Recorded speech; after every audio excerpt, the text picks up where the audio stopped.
रचयिता और रचना को जानते ही नहीं। अच्छा,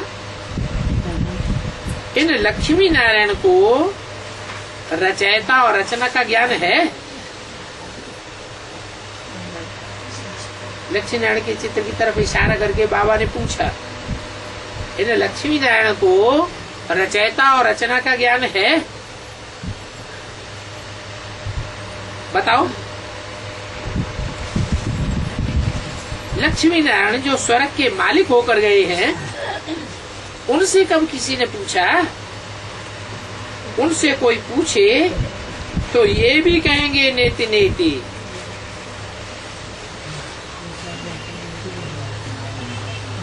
नेति नेति कौन से लक्ष्मी नारायण कहेंगे? सतयुग के या संगम युग के? सतयुग के लक्ष्मी नारायण कहेंगे कि हम इनके बारे में, इनके आदि मध्य अंत को हम नहीं जानते, रचयिता कौन है, इनकी रचना कौन है। तो ड्रामा अनुसार जब बाप आते हैं तब ही ज्ञान देते हैं, क्योंकि ज्ञान से होती है सदगति और अज्ञान से होती है दुर्गति। तो क्या कहें कि लक्ष्मी नारायण दुर्गति में थे सतयुग के या सदगति में थे? सदगति में थे, तो उनको ज्ञान होना चाहिए ना। लक्ष्मी नारायण को ज्ञान होना चाहिए ना रचयिता और रचना का। सतयुग के लक्ष्मी नारायण को रचयिता और रचना का ज्ञान होगा? तो अज्ञानी थे या ज्ञानी थे? अज्ञानी थे। अज्ञानी थे तो सदगति में थे या दुर्गति में थे? अभी कह रहे सदगति में, अभी कह रहे दुर्गति में। सदगति में थे, उनको तो ज्ञान ही नहीं था। रचयिता और रचना का ज्ञान ही नहीं था, तो सदगति में कैसे हुए? लक्ष्मीनारायण बन तो गए, वो तो ठीक है, देवता बन गए, उन देवताओं की आज पूजा भी करते हैं लोग, लेकिन वो सदगति में थे या दुर्गति में थे? सदगति में थे, नीचे नहीं गिरते थे। माना जब उनका जन्म था, पहला जन्म सतयुग में, तो वो नीचे नहीं गिरे, गिरे तो दुर्गति में थे या सदगति में थे? हाँ, यही बताया कि ज्ञान से होती है सदगति, और वो ज्ञान सिर्फ संगम युग में ही होता है। संगम युग के अलावा और कभी भी ज्ञान नहीं हो। देवताएं भी वास्तव में दुर्गति की ओर जाती है, वो ऊंचे नहीं उठते, उनका भी नीचे गिरना। हाँ, तुम बच्चे चाहो तो लगातार शिव बाबा को पहचान करके याद करो, तो तुम लगातार सदगति में जावेंगे, फिर दुर्गति में नहीं आवेंगे। तो पूछा, इनसे कोई पूछे तो ये भी कहेंगे नेति नेति, हम नहीं जानते, हम नहीं जानते। क्या नहीं जानते? ये लक्ष्मी नारायण से पूछे तुम दुर्गति में हो या सदगति में,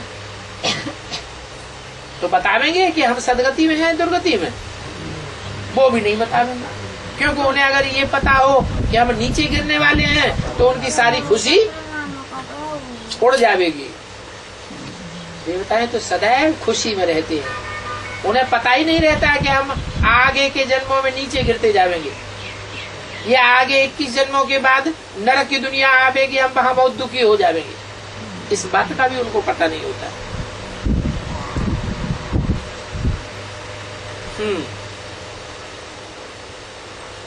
तो लक्ष्मी नारायण जो स्वर्ग के मालिक होकर के गए हैं, उनसे कभी कोई ने पूछा भी नहीं। बाप ही आकर ज्ञान देते, संगम पर आकर ज्ञान देते और सबकी सदगति करते हैं। पढ़ाई से सदगति होती है, इसमें नंबरवार पढ़ने वाले हैं। ये बेहद की पढ़ाई है, जिससे गति, सदगति, मुक्ति, जीवन मुक्ति होगी। बाकी लाखों वर्ष की बात नहीं है। तुम कितना समझाते हो, तुम जितनों को समझाते हो, तुम्हारी प्रजा बनती जाती है। क्या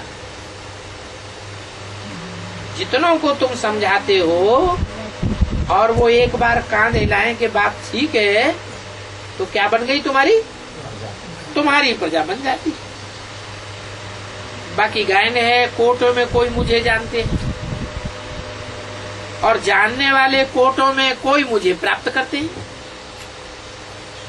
400-500 करोड़ की कोर्ट है, सभी तो नहीं जानते हैं। सतयुग आदि में है देवताएं, बाकी सतयुग आदि के देवताएं कहाँ गए, ये ख्याल में कोई को आता ही नहीं है। किनकी बुद्धि में 40,000 वर्ष बाद बाप आवेंगे, ये बैठा हुआ है। अभी तुम समझाते हो, तुम श्रीमत पर योग बल से अपनी राजधानी स्थापन कर रहे हो। सतयुग में लक्ष्मी नारायण का राज्य था, अभी इन्होंने किससे जीता ये राज्य? दिखाते हैं असुरों और देवताओं की लड़ाई लगी, परंतु वास्तव में लड़ाई की तो बात ही नहीं है। ये पद तो पढ़ाई से मिलता है। भगवान आकर लड़ाई लड़ना नहीं सिखाते, पत्थर बुद्धि बन गए। गीता में क्या लिख दिया है कि भगवान ने आकर महाभारत लड़ाई करवाई। अब भगवान आकर लड़ाई लड़ाएगा? कोई बाप अपने बच्चों से लड़ाई लड़वाता है क्या? इसलिए मैं आकर के समझाता हूं, कहाँ वो स्वर्ग की खुशी और कहाँ ये नरक का दुख। सतयुग को कहा जाता है सुखधाम। तुम समझते हो 5,000 वर्ष पहले हम सुखधाम में थे, कितना रात दिन का फर्क है।